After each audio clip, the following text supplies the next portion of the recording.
secara fisik tidak ditemukan unsur kekerasan. Oke. Tapi kan kita belum melihat apakah ada hal-hal yang membuat organ tubuhnya itu.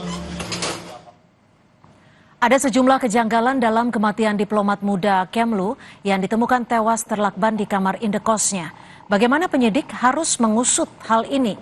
Kita bahas bersama mantan Kabar Reskrim, Komjen Purnawirawan Ito Sumardi. Selamat petang, Pak Ito. Terima kasih sudah berkenan untuk bergabung di Kompas Petang. Pak Ito, ini kan kita tadi sudah menayangkan bagaimana CCTV awalnya jasad diplomat muda ini ditemukan. Apa yang bisa Anda baca dari rekaman CCTV ini? Yang pertama mungkin CCTV itu kan hanya merupakan satu alat bukti pendukung ya. Tapi yang paling menentukan ini adalah dari hasil pemeriksaan forensik. Jadi di sini kedokteran forensik, Mbak, itu adalah bagaimana menentukan penyebab yang bersangkutan meninggal dan waktu. Ya, waktu yang bersangkutan almarhum itu meninggal. Kemudian yang kedua adalah jejak digital. Nanti tentunya polisi akan menelusuri jejak digital baik dari percakapan atau komunikasi almarhum. Kemudian yang ketiga, kalau kita lihat di TKP kan saya mendengar dari teman-teman penyidik bahwa tidak ditemukan sidik jari lain, tapi itu kan baru informasi awal. Jadi akan sangat terlalu dini kalau kita mengatakan penyebab kematian. Yang jelas, yang bersangkutan itu kan meninggal dengan tubuhnya ada di mukanya dilakban, kemudian diselimuti dengan selimut ya. Kemudian juga tentunya dari CCTV itu kita lihat apakah memang ada gambar-gambar lain ataupun adegan-adegan lain selain dua orang yang masuk ke ruangan ke tempat tersebut. Nanti akan dikaitkan. Kapan yang bersangkutan itu masuk dan kapan istrinya itu mencoba menghubungi yang bersangkutan. Kan pasti akan ada jejak digital. Demikian, Pak. Ya, selain jejak digital yang masih terus didalami, sebagai mantan Kabar Reskrim, terkait dengan temuan jasad korban yang terlakban, apa yang bisa Anda baca ketika jasad ditemukan terlakban? Ya, kita kalau lihat dari segitiga pembuktian, kan tentunya di sana harus lihat TKP. Yang kedua juga alat bukti. Alat buktinya, bukti-bukti ini kan yang sementara dicari adalah dari sidik-sidik jari. Kemudian yang kedua juga ada medical record. Apakah dari medical record yang bersangkutan dengan meminum obat itu, apakah ada dampak bagi kesehatan yang mungkin bisa menyebabkan hal yang fatal bagi kesehatan yang bersangkutan. Ini tentunya masih didalami terus, Mbak. Dan menurut saya juga sudah bicara dengan beberapa teman ya, yang memang sudah ahli. Sekarang sudah dilibatkan beberapa penyidik yang memang senior yang menangani permasalahan ini, dan Barreskrim pun sudah sekarang melakukan supervisi dengan memperbantukan beberapa penyidik senior. Karena ini kan merupakan sesuatu yang mungkin ada berbagai kemungkinan. Saya kan pernah bertugas sebagai duta besar ya, Pak ya. Betul. Itu yang saat ini yang paling rawan adalah memang orang-orang yang memiliki latar belakang kedinasan di bidang TPPO atau tidak pidana perdagangan orang ya. Itu kan sering sekali di beberapa negara itu warga negara kita menjadi korban TPPO. Dan korban TPPO ini kan mereka punya jaringan, punya sindikat.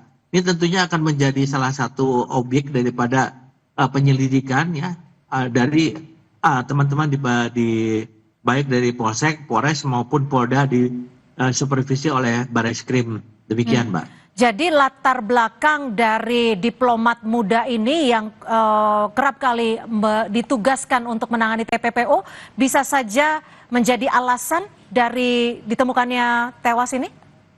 Ya, berbagai kemungkinan, Mbak ya. Pengalaman saya pada saat menangani korban yang tidak ada sama sekali tersangka ya. Maksudnya tersangkanya saat itu yang bersangkutan ditemukan secara tunggal ya. Tentunya kita harus mengambil dari beberapa kemungkinan.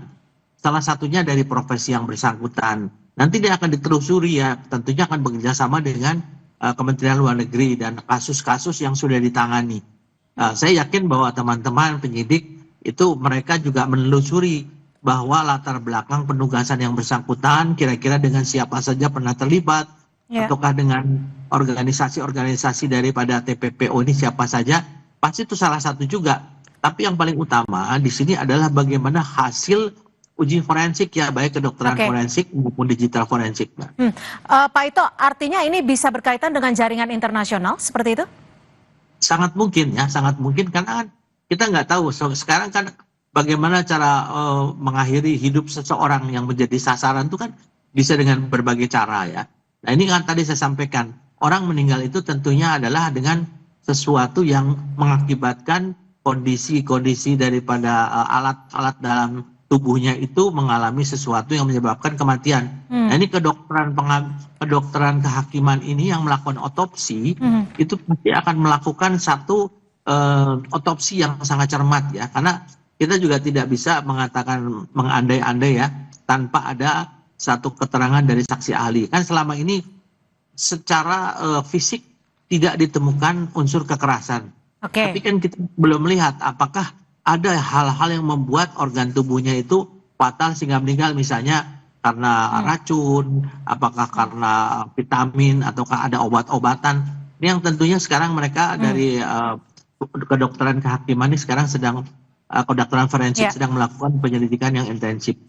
Pak Ito, kalau kita lihat dari rekaman CCTV saat pertama kali jasad ditemukan, ini kan bisa dikatakan tidak terlalu sulit untuk masuk ke dalam. Apakah nanti penyidik juga akan meneliti, mendalami terkait dugaan-dugaan, tidak hanya dugaan bunuh diri, tapi juga ada dugaan pembunuhan mungkin?